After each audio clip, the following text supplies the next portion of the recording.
Salut tout le monde, c'est votre talk show Let's Talk.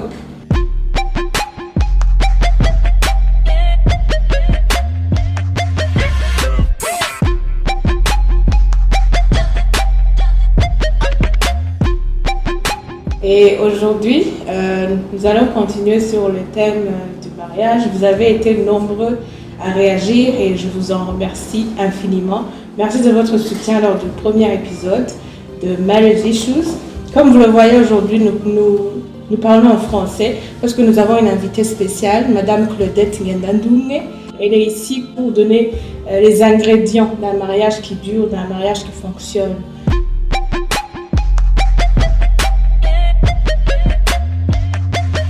Qu'est-ce qu'il faut faire et qu'est-ce qu'il ne faut pas faire? Parce que je me dis que le mariage, c'est un travail de longue haleine.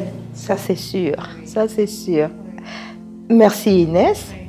Moi je m'appelle Claudette, comme elle vous l'a dit. Je suis mariée depuis 30 ans. Je viens de fêter mes 30 ans d'anniversaire. C'était au mois de septembre.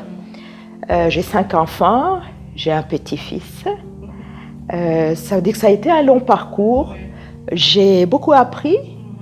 J'ai eu des bons moments, j'ai eu des moments difficiles. Par la grâce de Dieu, on a traversé et voici, on est à 30 ans. Le mariage, c'est quelque chose de très bon. C'est quelque chose qui a été créé par le Seigneur. Le Seigneur ne crée rien de mauvais.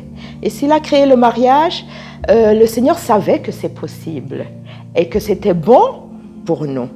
Donc ça peut être quelque chose de très bon, mais il suffit d'être distrait. Il suffit de ne pas être sérieux avec ce mariage pour que tu te retrouves vraiment dans une prison, qui peut être une prison, je dirais, au grillage d'or. Ça veut dire que tu peux être dans un mariage où tu as tout, tu as une voiture, tu as une belle maison, tu manges bien, tu t'habilles bien, tout en étant vraiment dans une prison avec aucun épanouissement, en étant déprimé, sans que les personnes ne sachent que tu es déprimé. Donc ça veut dire que tu dois faire attention. Tu dois décider, tu dois faire le choix de travailler pour ton mariage. Parce que des fois, on se dit qu'on y a travaillé pendant les fiançailles, donc on est arrivé au mariage, tout s'est bien passé, la fête, on est ensemble, c'est comme si c'était un acquis, mais ce n'est que le début.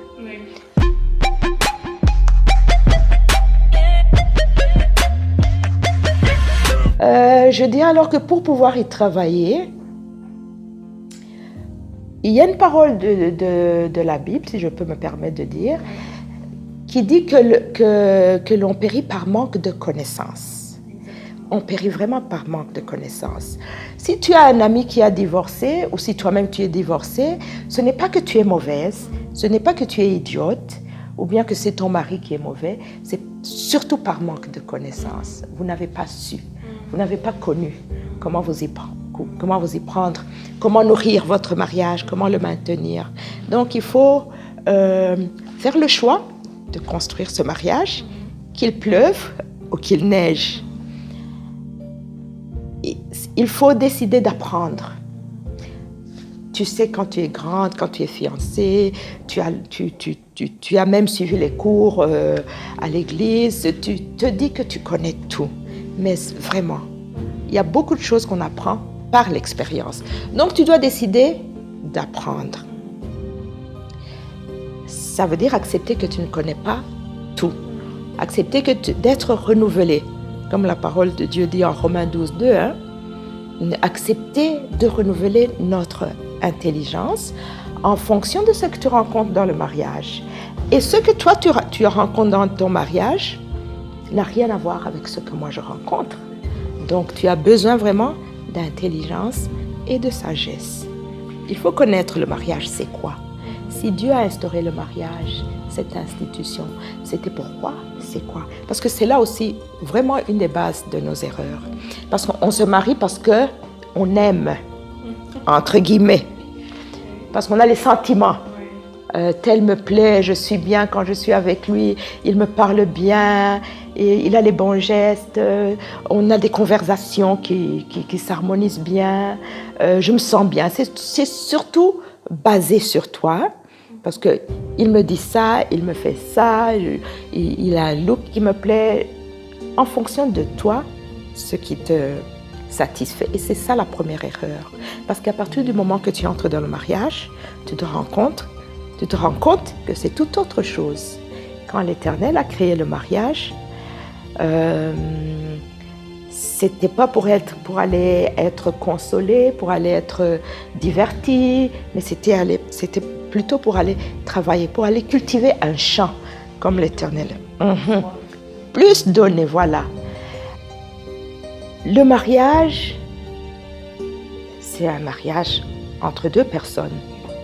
Mais quelques jours après, il y a les enfants qui arrivent et qui prennent beaucoup de place. Voilà. Tu commences à occuper plusieurs fonctions à la fois. La fonction d'épouse, la fonction de mère, mais aussi tu travailles. Tu dois travailler pour vivre. Donc ça fait déjà 3 grosses fonctions et assez lourdes.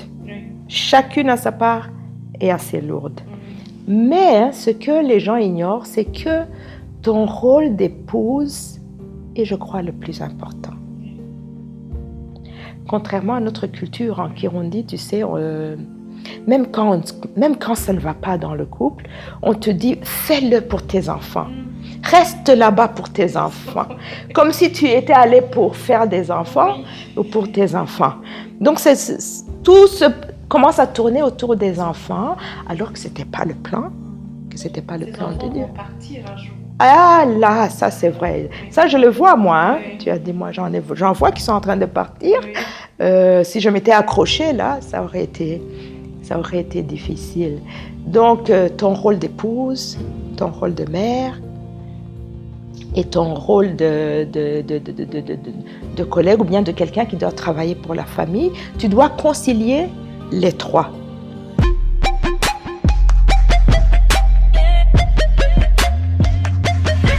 Ceux qui disent que les hommes demandent le respect et les femmes demandent l'attention.